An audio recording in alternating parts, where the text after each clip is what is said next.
हम आपको राम गोपाल मिश्रा की ये पोस्टमार्टम रिपोर्ट ही दिखाएंगे। पहला और सबसे बड़ा खुलासा यह है कि हत्यारों ने इस लड़के की हत्या से पहले इस लड़के को भयानक यातनाएं दी थी और उसे बहुत टॉर्चर किया था। बहुत निर्मम तरीके से इस लड़के की हत्या की गई। आरोपियों ने उसके पैरों की सभी उंगलियों के नाखून खींचकर बाहर निकाल लिए थे। सोचिए, कल्पना कीजिए, किसी के नाखून अगर खींचकर निकाल लिए जाएं तो दर्द की कल्पना आप कर सकते हैं। इस लड़के की आंखों के पास किसी नुकीली चीज से हमला किया गया था। आंखों के आसपास बहुत सारे घाव थे। चाकू या तलवार जैसे किसी धारदार हथियार से उसके सिर और हाथ पर कई वार किए गए थे। उसके चेहरे पर, गले पर, सीने पर, पेट पर, पैरों पर गोलियों के 25 से 30 छर्रों के निशान थे। और सबसे बड़ी बात यह है कि हत्यारों ने इस लड़के को मरने से पहले इलेक्ट्रिक शॉक दिए। शरीर पर काफी चोट के निशान मिले हैं। छर्रे के निशान छाती और गले और सिर पे मिले हैं। पेट वगैरह और पीठ वगैरह इस तरह के जो हल्ला भ्रांति उड़ रही है वो सब, यानी जो नाखून है तो उखड़े हुए मिले हैं बॉडी से। केवल पैर के अंगूठे का मध्य भाग का 1/3 नाखून के करीब डैमेज है, बाकी नाखून सलामत है। अब वो चोट से ही हुआ है, लेकिन अब वो किस तरह से हुआ है ये तो यहाँ बैठ के नहीं बता सकते। तो दोनों पैर के नाखून अंगूठे के डैमेज है,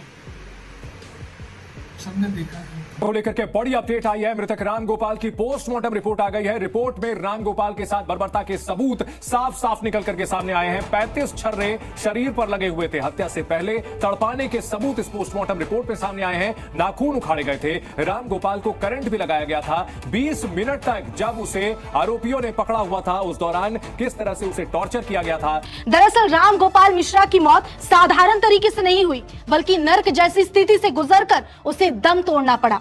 उसे इतनी तकलीफ, इतनी यातनाएं दी गई जिससे उसका ब्रेन डैमेज हो गया। हाथ के नाखून खींच लिए गए, बिजली के झटके दिए गए, जिसकी वजह से मिश्रा का ब्रेन हैमरेज हो गया। इतने पर भी जब हमलावर का मन नहीं भरा तो 35 गोलियां उसके शरीर में उतार दी। यात्रा में एक लड़का राम गोपाल भी था। कुछ लोग उसे एक घर में खींच कर ले गए। बाद में उसका शव मिला। उसे गोलियां लगी थी। शरीर पर धारदार हथियारों के भी निशान थे। और एक जो ये पोस्टमार्टम रिपोर्ट आई है जिसमें उसके 35 छर्रे लगे हैं उसके शरीर पर, ठीक है, उसको बेरहमी से तड़पाया गया है, उसको इलेक्ट्रिक शॉक दिए गए हैं, उसके नाखून उखाड़े गए हैं। पोस्टमार्टम रिपोर्ट के बारे में बताऊंगा। राम गोपाल मिश्रा को गोली मारने से पहले नर्क की यातना से गुजरना पड़ा था। आरोपियों ने प्लास से उसकी उंगलियों के नाखून खींच लिए थे। यही नहीं, उसे कई बार बिजली के झटके भी दिए गए। इसकी वजह से उसे ब्रेन हैमरेज हो गया और मौके पर ही उसकी मौत हो गई थी। शॉक और हेमरेज से राम गोपाल की मौत बताई जा रही है। रिपोर्ट के मुताबिक राम गोपाल के शरीर पर गोली के 35 छर्रों के निशान मिले हैं। धारदार हथियार से राम गोपाल के शरीर पर वार किए गए हैं। पैर के नाखूनों को खींचकर बाहर निकाला गया था। रिपोर्ट के मुताबिक उन्हें करंट के झटके दिए गए थे। बाकायदा एक टीवी बाइट जारी की उन डॉक्टर साहब ने जिन्होंने पोस्टमार्टम की थी राम गोपाल मिश्रा की। वो टीवी बाइट सुन लीजिए, फिर आगे बात करते हैं। 3 डॉक्टरों के पैनल ने मृतक का पोस्टमार्टम किया था। मेरी जानकारी के अनुसार 25 से 30 के करीब छर्रे छाती, गले और चेहरे पे लगे थे। इन छर्रों के कारण अत्यधिक रक्तस्राव हुआ और उस रक्तस्राव के कारण उनकी डेथ हुई है। सुना सर, पैर के नाखून भी उजाड़े गए हैं इसमें, उजाड़ने का मामला है सर। बात सुनने बाद दोनों अंगूठों के नाखून का जो मध्य भाग है वो डैमेज है। पूरा का पूरा नाखून नहीं डैमेज है, मध्य भाग डैमेज है और वो किसी चोट से हुआ है।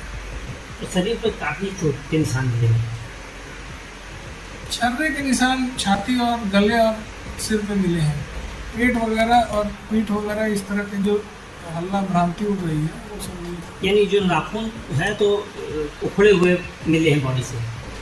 केवल पैर के अंगूठे का मध्य भाग का 1/3 नाखून के करीब डैमेज है, बाकी नाखून सलामत है।